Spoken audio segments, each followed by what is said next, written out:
Hey, this is the Apsara Tales channel where we share real stories with unexpected twists. If you enjoy the video, make sure to subscribe and give it a like. It really helps our channel grow. Now let's dive into the story. My name is Derek. I'm 35 and I fix cars for a living. Been doing it since I was 1-8, and my dad ran the garage before me. Small place just off Main Street. Nothing fancy, but folks in this town know me. I keep their engines running, change their oil, rotate their tires. It's honest work, and most days that's enough. I live alone in a 2-bedroom house I inherited from my aunt. No kids, no pets. Got divorced 3 years ago. We weren't bad together, just not good. Sometimes people outgrow each other. Or maybe we never really fit in the first place. I used to think that made me a failure. Now I just think I learned something. My life is simple. Wake up at 6 o'clock, coffee, garage by 7 o'clock, work until 5 or 6, home by sunset, microwave, dinner, maybe a game on the TV, then bed. It's not glamorous, but it's quiet, and after the last few years, I learned to appreciate quiet. Anyway, that Thursday night was supposed to be like any other. I just finished changing transmission on an old Dodge when I decided to head home early. Sky was turning orange, that golden kind of evening light when I saw her. She was parked to the side of the road, hood popped open, hazard lights blinking. She looked like she didn't know whether to curse at the engine or cry. I pulled over instinctively. Guess it's the mechanic in me. You see someone stranded? You stop. Need a hand? I asked as I walked up. She turned to me. Blonde hair pulled back in a loose braid, navy cardigan over a faded dress. She looked tired. Not the kind of tire from a long day, but the kind that's lived in you for years. Still, there was something calm about her. It just died, she said. Won't even turn over. I peeked under the hood, jiggled a couple wires, tapped the starter with my wrench, and asked her to try again. Nothing. Starter was fried. Looks like you'll need a tow, I said. I can call one for you, or if you don't mind, I can tow you to my shop. Won't charge you tonight. She hesitated, then smiled faintly. You're not trying to kidnap me, are you? I laughed. Only if you're hiding a winning lottery ticket. She cracked a smile, the first real one, and nodded. All right, I trust you. 15 minutes later, we were back in my garage. I told her I'd have to order the part, but it'd be ready by Saturday. She said she didn't live far, walked most places. When I offered her a ride home, she paused. Actually, she said, do you mind coming in for tea? Just as a thank you. Now, I'm not the kind of guy who gets invited in by strangers, but something about her, gentle, genuine, made me say yes. Her place was cozy small, filled with books and plants, old photographs on the walls. She poured me chamomile tea, and we sat in the living room. She told me her name was Molly. I told her mine. You own the garage, right? She asked. Yeah. Took it over after my dad passed. She nodded slowly, sipped her tea. I remember him. He used to fix my husband's truck. Silence fell for a second. She didn't say more and I didn't press, but I got the sense she hadn't said his name out loud in a while. We talked for over an hour about books, the town, bad coffee, good music. It felt easy, natural, like we'd known each other longer than an evening. When I stood to leave, she walked me to the door. Her eyes lingered a moment longer than I expected. Then she said, You're the first person I've had tea with in maybe a year. I didn't know what to say, so I just nodded and smiled. Thanks again for stopping, she added. It meant more than you think. I got in my truck, drove off, and couldn't stop thinking about her the rest of the night. I didn't expect to see her again so soon. Saturday started like most Saturdays, slow, quiet, with the hum of the shop radio keeping me company while I worked. I'd installed the new starter in Molly's truck the night before. Everything checked out. It turned over clean. Battery was solid. Connections tight. Around 9 a.m., I left her a voicemail to let her know I was ready whenever she wanted to swing by. By 2 o'clock in the afternoon, I'd almost forgotten about it. I was elbowed deep in the undercarriage of an old Ford when I heard the bell above the garage door chime. I slid out from under the car and wiped my hands on a rag. And there she was. Same quiet presence, same cardigan. Only this time she wore over a white blouse and jeans. Her hair was up in a loose twist, and she looked a little more rested, like maybe she'd actually slept the night before. But what caught me most was how she smiled when she saw me. Genuine soft, like we were already old friends. "Hey," she said, stepping just inside the garage. "Hope I'm not interrupting." "Not at all," I said, dropping a rag on the workbench. "Your truck's ready to go already," she raised her eyebrows. "That was fast." "Well, I skipped lunch," I said, half joking. "Figured I owed it to you for the tea." She laughed a little, then glanced around the shop. "You always work alone." "Most of the time, my cousin used to help out, but he moved to Dallas last year." She nodded, then looked at the truck. "So what do I owe you?" I handed her the invoice. It wasn't much, just parts and a little labor. I kept it honest. She reached into her purse. "Can I Venmo you?" "Sure," I said. "Or you can pay Monday if that's easier." She looked at me for a second, like she was searching my face for something, maybe trying to decide if I meant that. "You always this generous?" she asked, voice low. I shrugged, only when I liked the tea. That made her laugh. A real laugh this time. Warm, sudden, like it surprised even her. And I knew then I wanted to hear that sound again. "Okay, tea is," she said. "My place. Lead the way." This time she didn't hesitate. We drove over in our own trucks, but I followed her down some winding back streets to a little cul-de-sac I didn't even know existed. Her house was tucked between tall trees, a little blue cottage with a garden in front that looked half wild and half loved. There were wind chimes on the porch and a bird feeder hanging from a low branch, swaying gently in the breeze. Inside, her place was even more her than I remembered. Books everywhere, soft lighting, old records stacked by the player. It smelled faintly of lavender and coffee grounds. She handed me a mug as I sat down on the couch. "This time no tea," she said. "You look like a coffee guy." "Guilty," I said, taking a sip. It was strong, dark, no sugar, exactly how I like it. We talked. This time the conversation went deeper. She asked more about my life.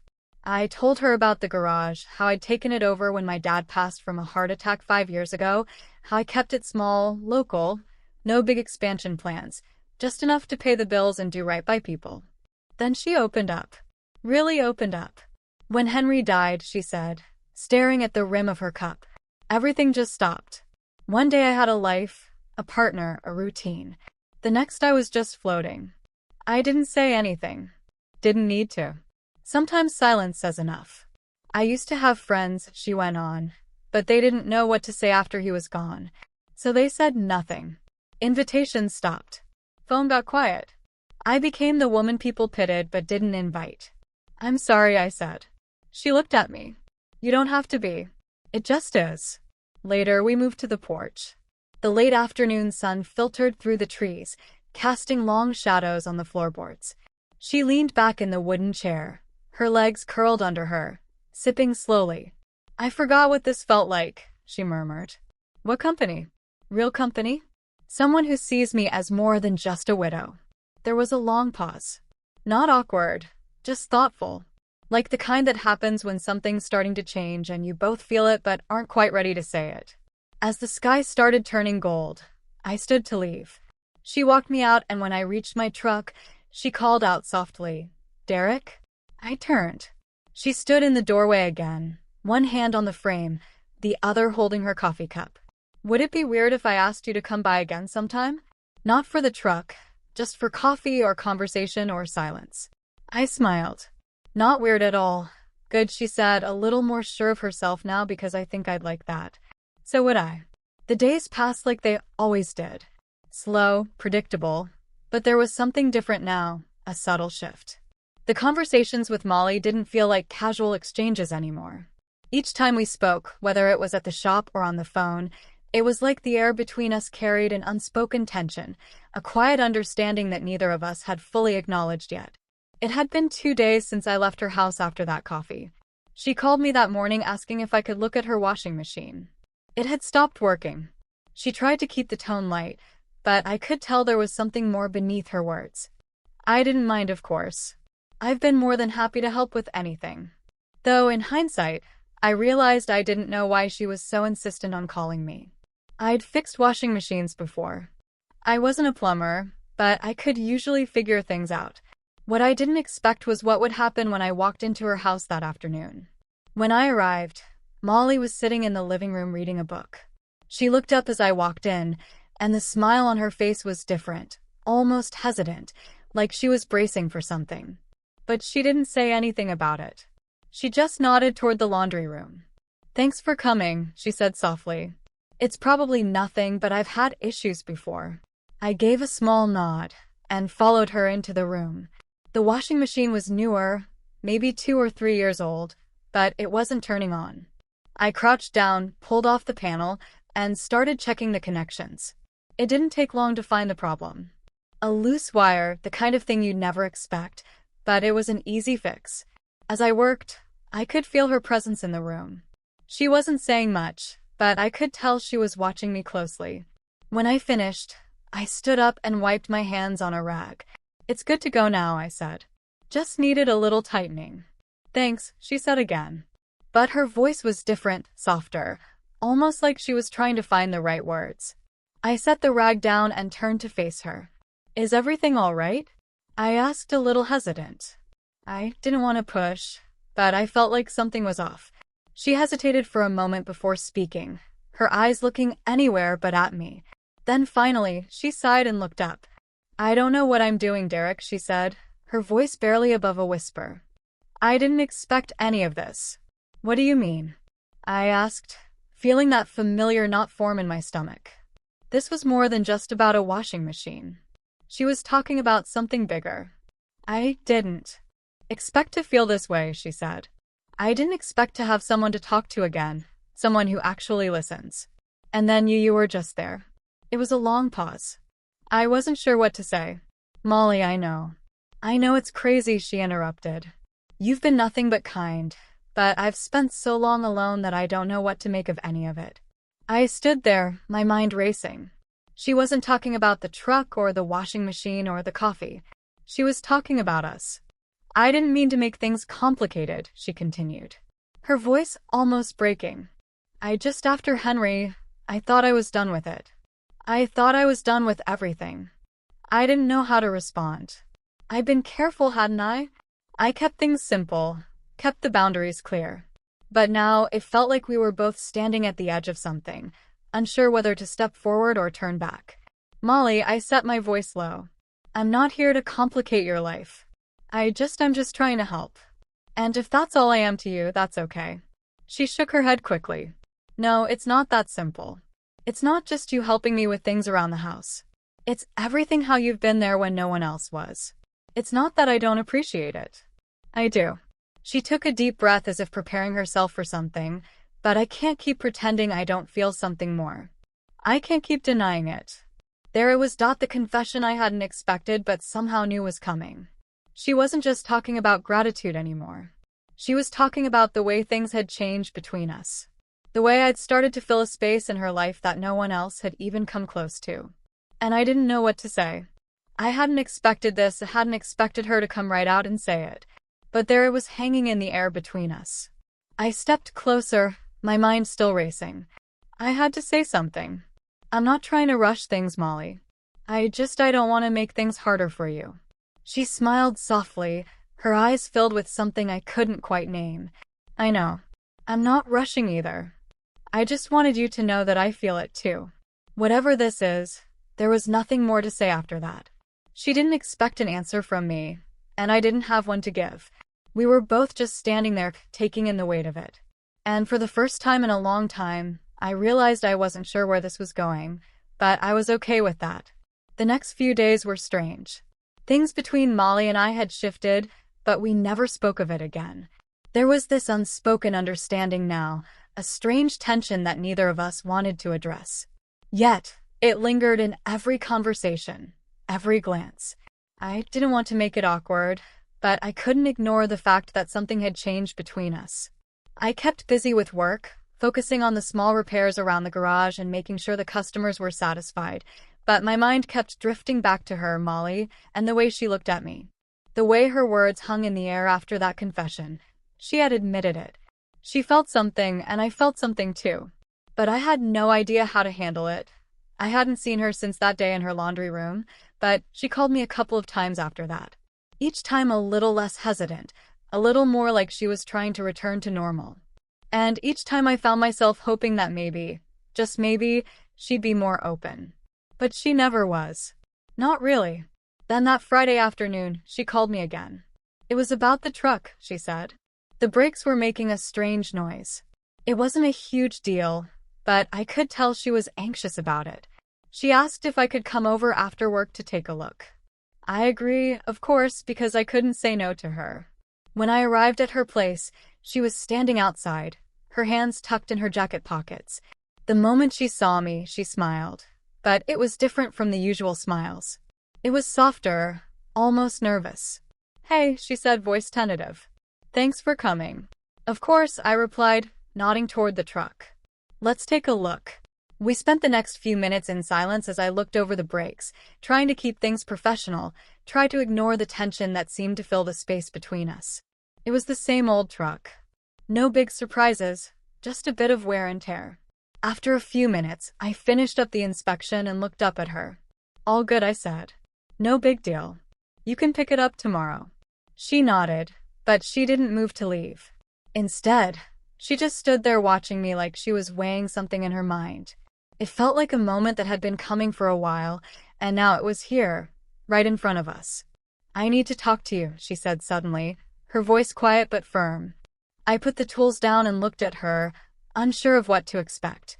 "What's on your mind?" "I've been thinking a lot lately," she continued, her voice shaking a little. "About everything about us? About what I said that day in the laundry room." I swallowed, my heart suddenly racing. I didn't know where this was going, but I knew it wasn't going to be easy. "I don't want to make things harder for you," I said, trying to keep my voice steady, trying to sound like I had everything under control, but inside I was a mess. She shook her head. "It's not that. I don't want to make things harder for you either. But I can't keep pretending nothing has changed. I can't keep acting like what we've been doing. This back and forth is just casual." My chest tightened. I knew what she was saying, even if she hadn't quite said it directly. She wasn't talking about the truck anymore. She was talking about us. "I know we've both been avoiding this," she went on, her voice gaining strength. "But I can't deny how I feel anymore. And I'm tired of pretending I don't want more. I don't want to be just a widow anymore, Derek. I don't want to be alone, and I don't want to keep living in the past." I stood there for a moment processing her words. Everything inside me was telling me to pull back to keep my distance, but I couldn't. Not anymore. I took a deep breath, finally stepping closer to her. "Molly, I don't want to rush things. I don't want to complicate your life, but I can't deny that I feel the same way." She let out a breath, and for the first time in what felt like forever, she smiled genuinely, like a weight had been lifted from her shoulders. "You're not the only one," she said softly, stepping a little closer. "But I don't want to take this slow anymore. I'm tired of waiting for the perfect moment. I just want to know if you feel this too." I nodded. "I do. I do feel it." And just like that, everything changed. The uncertainty, the tension, it all melted away, replaced by something I hadn't expected to find so quickly. The fear, the hesitation, the fear of making the wrong move. It all disappeared. What was left was a quiet, simple truth. We were both tired of pretending. We didn't need to say anything more. Without words, we both knew what this was. She leaned in, hesitating for just a moment. I met her halfway, and when our lips finally touched, it wasn't rushed or desperate. It was just right. And in that moment, I realized that whatever came next, I was ready to face it. The days after that night were different. There was no going back. No pretending we didn't feel what we felt. The air between Molly and me had shifted, but in the best way possible. We didn't rush anything. We took our time, letting the relationship unfold at its own pace. But it wasn't just the attraction. It was the connection we had developed over weeks of conversations, shared experiences, and quiet moments. I think we both knew that this wasn't something that could be easily ignored. Neither of us was the kind of person who could go on living in denial. And after the kiss, everything felt so much clearer. Still, I couldn't help but feel a little nervous every time I saw her. The weight of what we had crossed into the unknown of it all was just different. But the longer I spent with her, the more I realized I didn't want to go back to the way things were before. I didn't want to be the guy who was just there to fix things around the house anymore. I didn't want to just be the neighbor who occasionally helped with a broken washer or a faulty truck. I wanted more, and I could tell she did too. It was a Friday afternoon when she called me again, asking if I had time to come over. I didn't hesitate to say yes, even though I had a ton of work piling up at the shop. I wanted to be with her. That was all I could think about. When I arrived, she was standing outside as usual, waiting for me with that soft smile I had come to cherish. But this time there was something different about her. Something more assured. "I've been thinking," she said as we walked inside, "about what we talked about." I nodded, my heart thumping in my chest. I knew what she was talking about, but part of me still wasn't sure where we stood. "I realized something," she went on, her voice steady now. "I'm not afraid of this anymore, Derek. I'm not afraid of what it could be, of what we could be." The word settled over me like a weight, but it wasn't heavy. It was reassuring. It was what I've been waiting for, though I hadn't known it until now. "I'm not either," I said. "I want this, Molly. I want to see where this goes. I don't know what the future holds, but I know I don't want to let this go." She reached out, taking my hand in hers, and we stood there for a moment, just holding on to each other. There is no grand speech, no elaborate promises, just two people realizing that sometimes all you need to move forward is the courage to take the first step. A few weeks later, we were sitting at my kitchen table having coffee, and the conversation took a turn I hadn't expected. Molly had been talking about her life, how she had spent so long trying to live up to the expectations placed on her as a wife, a mother, and even as a widow. And now, after all this time, she was finally learning how to live for herself. "I think I've forgotten what it means to live for me," she said, looking down her cup. "I spent so much time living for others that I lost track of what I wanted, what I needed.